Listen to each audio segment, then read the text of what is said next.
Zombies have captured the imagination in many science fiction and horror movies and programs.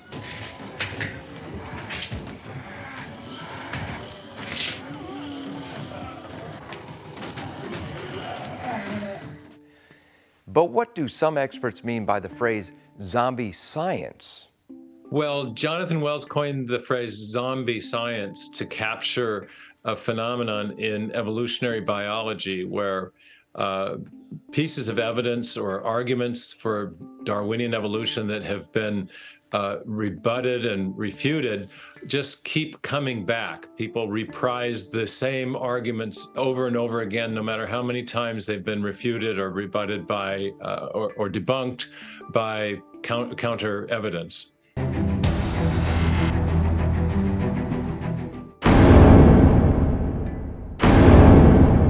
In 2000, Dr. Jonathan Wells of the Discovery Institute published the landmark book, The Icons of Evolution, documenting the falsity of some of the theory's strongest arguments. For example, he shows that the famous peppered maws of England photographs, supposedly documenting evolution, were staged photographs. For this ministry, we interviewed him in 2004 about his book. Well, I wrote a book back in 2000 pointing out that the major evidences for evolution in biology textbooks are exaggerated, distorted, in some cases even faked. The overwhelming response from the Darwinists was, no, they're not. They're just fine. In other words, they defended the various icons such as Haeckel's embryos, which are known to be fakes.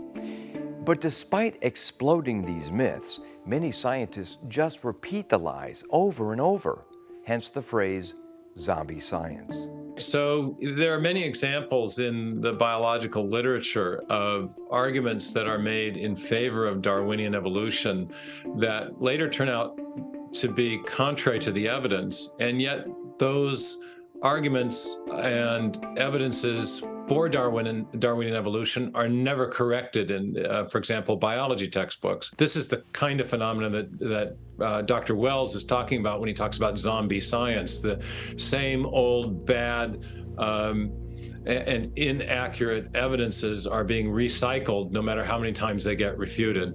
Jonathan Wells provides some examples of what he calls zombie science. For example, Darwin's theory, in a nutshell, is that all creatures have common ancestry. That's the essence of Darwin's tree of life. But Wells notes that in scientific study, common ancestry does not actually pan out. Darwin's tree of life purports to show that all living things come from one or a few common ancestors. When we look at the world of living things, we just automatically, intuitively group certain things together. People thought this was evidence of God's design for creation. But for Darwin and some before him, these are branches in a tree of life. The scientific establishment typically portrays the tree of life as a fact, something we can't question. All living things are related through common ancestry. But even in 2000, there were empirical problems with this claim. You get different trees depending on what you look at. Something that's happened fairly recently is the discovery of what are called orphan genes. These are stretches of DNA that are found only in one group, not in any other group. Well, from the viewpoint of evolutionary theory, this isn't supposed to happen because all genes supposedly descended from genes in the past. And yet, the more we study organisms, the more we find orphan genes are just everywhere. They've been found in every organism whose whole genome has been studied so far. And they don't give you a tree of life because they don't trace back to anything ancestral. So nowadays, when biologists try to construct a tree of life using molecules, they just toss out the orphan genes. They just ignore them. The tree of life pattern of the history of life really doesn't match the pattern that we see in the fossil record. Another example involves what used to be called junk DNA. similar to what had been thought in previous times as vestigial organs, something we supposedly evolved out of. In my new book, Zombie Science, I touch on the issue of junk DNA, so-called junk DNA, about which I wrote another book several years ago, The Myth of Junk DNA. When the function of DNA was first being worked out, biologists realized that only about 2% of our DNA, of human DNA, codes for proteins. And even then, as I point out elsewhere in the book, it doesn't completely code for protein even then. But 98% of our DNA, apparently to them, had no function at all. And so Richard Dawkins and others argued that it was just a leftover from evolution, like a harmless parasite that just hitched a ride on the DNA that actually did something.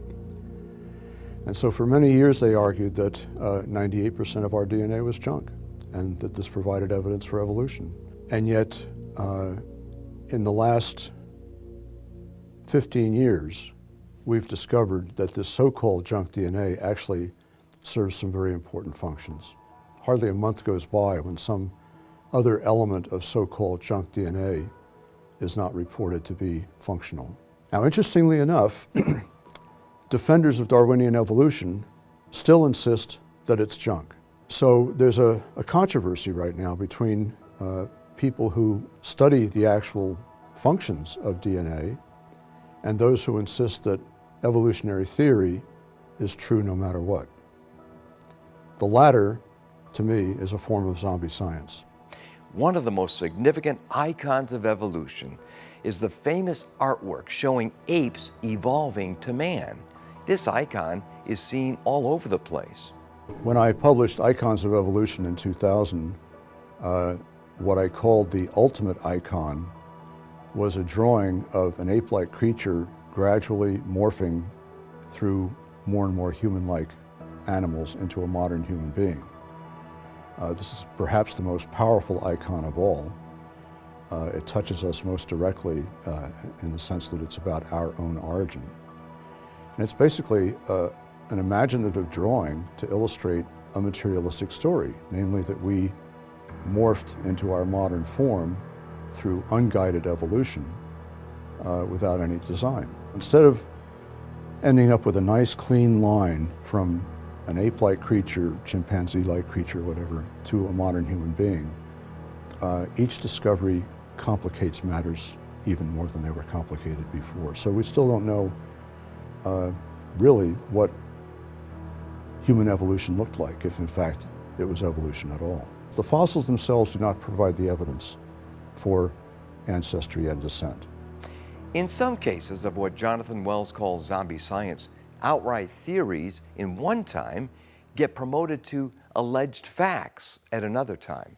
A book that came out in 2007, Defending Evolution, contained a drawing of an 18-winged dragonfly and a 4-winged dragonfly. And the book argued that the same sorts of mutations that could change the number of wings in a fruit fly could also change the number of wings in a dragonfly, and explain why an ancient extinct 18-winged dragonfly might have evolved into the modern 4-winged dragonfly.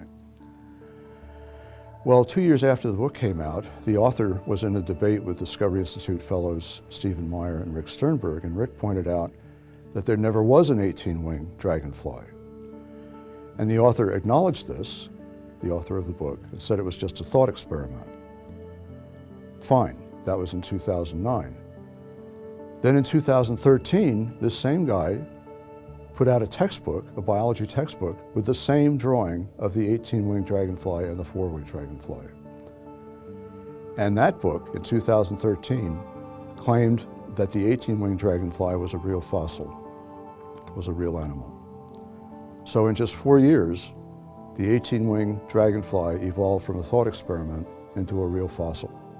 Such is the power of zombie science. Even though one key argument for evolution after another seems to crumble, the theory keeps getting promoted in virtually all the major institutions of our culture. There are many challenges and problems with neo-Darwinism that biologists, professional biologists, and in particular, even evolutionary biologists know about.